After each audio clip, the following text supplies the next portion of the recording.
Hello friends, channel को like और subscribe करना ना भूलें। अनुपमा में बहुत ही प्यारा ट्विस्ट आए हैं।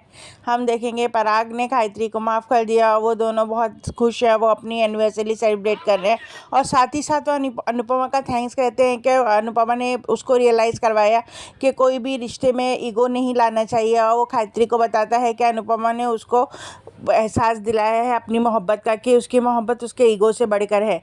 अनुपमा बहुत खुश हो जाती है और वो वहाँ पे डांस भी करती है पराग के कहने पे। फ्रेंड्स, इसके बाद हम देखेंगे कि जैसे ही अनुपमा को चिट्ठी मिलती है राघव की, वो पढ़ती है लेकिन उसे कुछ समझ में नहीं आता है। राघव को जब यहाँ पे डिलीवरी करने के लिए खाना आता है तो वो देख लेता है कि वहाँ पे पराग है और वो समझ जाता है कि पराग कोई और नहीं, मतलब उसका दुश्मन राही का ससुर है। यहाँ पे वो अनुपमा को ये सब बोलने ही जाता है, तब तक के पुलिस स्टेशन से फ़ोन आ जाता है और पता चलता है कि राही का अटैकर कोई और नहीं बल्कि पराग है। और अनुपमा उसको गलत समझ लेती है, हर किसी ने मुझे बहुत रोका था जब मैंने तुमको अपने घर में पनाह दी थी, लेकिन मैंने किसी की एक नहीं सुनी और मैं तुमको अपने घर में पनाह देती गई।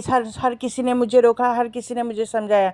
राघव अपने ये आपकी सफाई देने की बहुत कोशिश करता है, लेकिन इस वक्त अनुपमा उसकी एक नहीं सुनती और उसके धक्के मार के निकाल देती है। हालांकि जाने के बाद बाबूजी कहते हैं कि वो कुछ कहना चाहता था, कम से कम तुम्हें उसके बारे में सुनना चाहिए था, लेकिन अनुपमा अब किसी की नहीं सुनती। जब रखना था तब भी वो किसी की नहीं सुन रही थी और अब जब वो अपनी सफाई पेश करना चाह रहा है तो वो तो किसी की नहीं सुन रही है। यहाँ पे हम फ्रेंड्स देखेंगे अनुपमा जाती है घर पे, जैसे ही उसका ट्रंक निकालती है पीछे से राघव उस पर अटैक कर देता है। यहाँ पे हम देखेंगे क्या राघव अपनी बात अनुपमा को बता पाएगा कि एक्चुअली में वो फॉल्ट में नहीं है, या फिर अनुपमा राघव को समझ पाएगी, या ये गलतफहमी बढ़ती रहेगी और राही और प्रेम भी राघव से नफरत करने लगेंगे। हमारे साथ बने रहिए, चैनल को लाइक और सब्सक्राइब करना ना भूलें। Thank you.